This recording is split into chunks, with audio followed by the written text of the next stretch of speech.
This is the Ideal Gas Pressure Interactive Calculator, which solves gas property calculations using the ideal gas law. Let's walk through the inputs. First, select your calculation mode from 6 options. Calculate pressure, volume, moles, temperature, gas density, or gas mass. I'm using Calculate Pressure for this demonstration.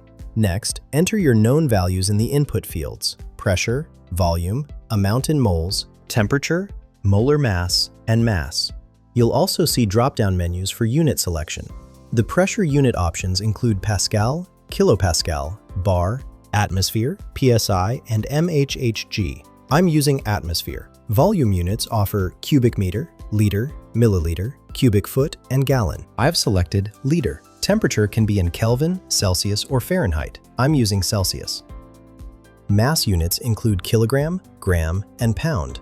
I've chosen gram. After entering your values and clicking Calculate, the results appear below. The calculator displays your calculated value in your selected units, plus automatic conversions showing temperature in Kelvin, pressure in pascals, and volume in cubic meters for reference. These conversions help when working across different unit systems or comparing with standard conditions. This tool streamlines ideal gas calculations for any engineering application. Find the link in the description below.